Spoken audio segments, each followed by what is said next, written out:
Hello everyone, welcome back to Hands and Feet Homestead. I'm Rebecca, and today I wanted to take you along as I plant my fall garden. I also wanted to give you a growing update on how all the plants are doing after they got killed by the frost in mid-June. And I wanted to share a quick tip about how you can possibly keep deer out of your garden beds. About a month back, I had harvested all of my garlic out of this bed, so I just added some more compost to it and amended the soil, and I'm just getting that all prepped and ready for planting some of my fall crops in it. And then this bed over here has a lot of my lettuce that went to seed and bolted, and I have a lot of weeds, of course, as well, and some radishes that went to seed. So I'm just clearing all that out. And I had some kale plants that I had started and planted this spring, and they got kind of choked out by everything. So I'm trying to make room for them. And I'll be adding some more of my fall garden plants to that as well. So this is the first year I really remembered to start a fall garden. I always have big plans of starting a big fall garden, but come end of June, early July, it's just far from my mind and I forget to start all my cabbage and things like that. So this year I actually did it. So I started under my grow lights. It was about the first week of July. And I started some green cabbage, some more kale. I started some broccoli, Napa cabbage, and Brussels sprouts. And I let them grow under the grow lights for, I guess, about 6 weeks or so. And now it's time to come and transplant them out into the garden. And I'm only transplanting the plants that are biennials today. So my green cabbage I'm going to be planting out, and my kale. I'm going to leave my broccoli and my Napa cabbage indoors for a few more weeks until the weather breaks a little bit more, when we start getting more consistent cool temperatures in the 70s every day as a high, because Napa cabbage and broccoli are annuals. So if they have a big temperature swing, or especially a really hot day, it'll signal the plant to send out a seed prematurely. So that's why I decided to hold off on planting those out for another couple weeks. So because this is my first year really following through with planting out a fall garden, the timing of everything is kind of experimental at this point. So I'm not really sure for my climate exactly when is the best time to start things indoors or transplant them out. So I'm doing it kind of on a smaller scale than I would like to in the future, just to see how things do, and then I can adjust when I plant things out or how early I start them next year. So I'm planting these out with the hopes of a late October harvest after we've had a good frost, and it'll make the cabbage a lot more sweet at that point. And I finished off by reseeding some radishes and lettuce. So I just got done with all of my fall planting, and I just wanted to give a quick update on how the rest of the garden's doing, do a quick little garden tour. If you have been following along, you'll know that last June 15th, I got an unexpected frost here in my area, and all of my tender season, warm season crops all died, or they appeared to be very dead. So I just wanted to give you a quick update on how all those are doing. So I did leave everything pretty much in the ground just to see if they would sprout back and return to life, and for the most part things did. So I want to go ahead and take you on a little tour, show you how they're doing. So right here behind me is where I have all of my tomatoes planted, and I had my cucumbers planted along the trellis here, and I had my peppers planted in the front here. So as you can see, there's a lot of green, and a lot of it came back and is looking really nice. It is the middle of August today, so if we have a long summer, then maybe we'll get some tomatoes and things from it, because there are a bunch of green tomatoes on there, and there's a lot, and there's a lot of flowers growing all over the plants. So the plants themselves are looking really healthy. I'm just so surprised by how well they came back, and plants are just so resilient. They just really want to live. So that'll give you some encouragement, even if you might have maybe thought you killed your plants or maybe abused them a little bit by accident. There's some hope that they'll come back, so just maybe leave them in there and see what happens.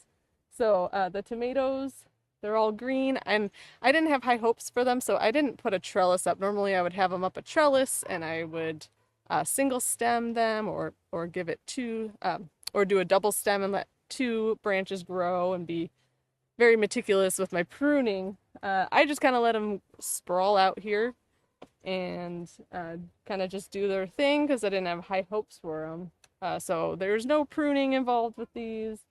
They're not trellised, and a lot of people don't know that tomatoes are actually a vine, naturally a vine, so they want to just sprawl on the ground. So I'm kind of just letting them do that, which isn't the greatest for if you have a lot of pest issues with them, because then if the leaves are touching the ground, that's like a big no-no, and I understand that.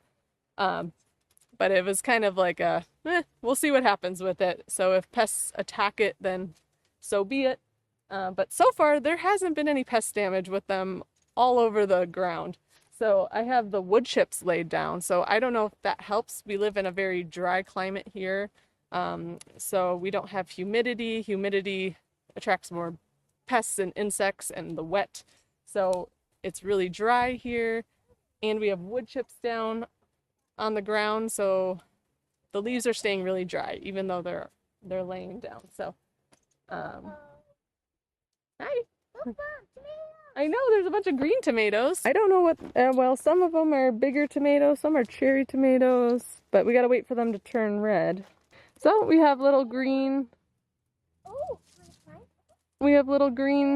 tomatoes growing here, and they're on a bunch of them. These are some of my ones I had ordered from Azure. So these are gonna be bigger tomatoes, so hopefully they'll grow a little bigger, but the plants are looking healthy. This is some sort of a cherry tomato here. Oh, one's starting to ripen down there. We got a bunch. Not ready yet, but this is the big one. So this is the plant that actually was, I had one tomato plant that survived.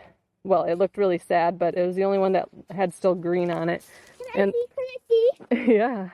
And it's got, and this is the best looking plant I have. Where's the done one? Right there. There's one that's starting to have a little color on it down there. See? Oh, yeah. Yeah. So that was the one that kind of survived the frost, and that one's definitely doing the best. But yeah, the other ones all have a lot of flowers on it, so we'll see how they do. And then the tomatillos are doing okay. Tomatillos are so resilient, so these just kind of reseeded, and I didn't even plant this year.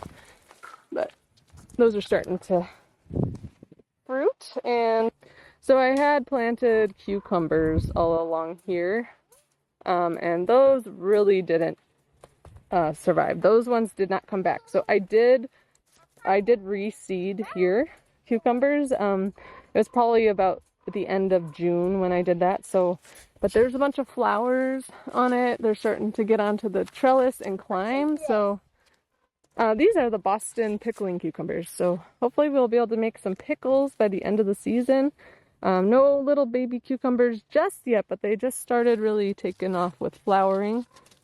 So there's tons of pollinators out here, so hopefully they'll get to work on... Oh, actually there's one. Where? There's one starting. Where? That one right there. There's another one. Another one? Oh, yep. So those will grow into nice little cucumbers. We'll have cucumbers soon. Yeah. What is that? Oh, a little bug? Sure. Yeah. Sure, you can put it up there. Sarah will climb. Sarah, look out. It's going to climb. Oh boy. So those are the cucumbers, and so I reseeded them like the end of June, and it looks like I will get cucumbers. So that's good to know that I can plant them really late and maybe get a harvest from that. That's an eggplant here. It's starting to, it looks pretty good actually. What's eggplant? Eggplant is that big purple fruit. What's that? I don't think you've ever eaten it, but maybe we'll get one. Probably not, but And the peppers, I don't really have any hope for the peppers doing much, but there they are. They are alive. They did come back. There's some flowers on it, but the plants are so tiny, I don't really foresee them giving us any peppers, really. So, yeah, you can pick a carrot. Wow, those are getting big. Can we see? Wow. Where'd you get that one from? So this is our carrot bed that are doing... You want a yellow one? Okay. Do you want to find your one? You want a big one like Hannah? Okay. Ooh, that's good. They're getting bigger. I got it right here. That's where you got it from? All right, cool. There you go. We gotta wash it off for her, maybe. You have to wash it. I have zucchini and squash planted here, and look at that. So I did throw some new seeds in the ground over here, and they, at the end of June, and I have little zucchini started on there, so that's exciting. We're gonna have some zucchini. I've been getting some from a friend that has a lot growing in her garden, and been very blessed by that, and so thankful for people sharing their harvest with us. But hopefully we'll have some from our own garden pretty soon. This is my corn and squash and pumpkins and sunflower garden, and everything for the most part did live. It did come back, but as you can see, they're small, and you know, pumpkins take a really long time to mature, so I doubt that we're going to be getting anything from them, but they did recover and the plants look really healthy. So they're liking the wood chips that we put down. We put wood chips down this spring, and we just wood chip the whole garden. We're turning it into like a back to Eden garden, and the plants are they're thriving. They're really looking really healthy. So they're loving the wood chips so far. But anyway, I had reseeded some corn really late, and as you can see, they're like, boy, not even up to my knee in mid-August, so doubtful anything is gonna come from those, but there they are. So I have onions planted along the edges of this bed, and then I have bush beans along the inside of it, and then on the very inside I have my sweet potatoes planted in there. So in my two beds here, my beet bed and this bed, I planted the bush beans at the same time. But one bed kept getting just totally destroyed by the deer. They would come and munch off the tops of the bush bean plants. But this bed, they did not really touch. There were a few, when these started getting taller, there were a few little munches that I could see, but not really anything. It didn't really affect it. I have all these, you know, I have all these beans growing on here, and they're doing just fine. And this is the bed that has the onion border around it. So these onions really did act as a deterrent for the deer that came in here. They saw this bed that had none around it and this bed that did, and it protected my bush beans from getting eaten by them. So here is where the damage is from the deer. This was all beets, and some of it is completely gone. This is the bush beans I had planted here. These are the bush beans that recovered. They are just starting to form some beans now. But this area just kept getting completely decimated by the deer that would come in. Over here, my carrot bed has onions all the way around it. And those two were never affected by the deer. They didn't come and munch down on the carrots at all, even though they very well could have. So I'm going to leave my onions in here for probably a few more weeks to grow, and then I'll be harvesting those coming up here pretty soon. So that's all I have for you in this video. Thank you so much for coming along with us today. Are you starting a fall garden this year? If so, let me know what you're growing below. I'd love to see what you have going on in their gardens. And if you like the video, please remember to give us a thumbs up and hit that subscribe button. And we will see you on the next video. Take care and God bless.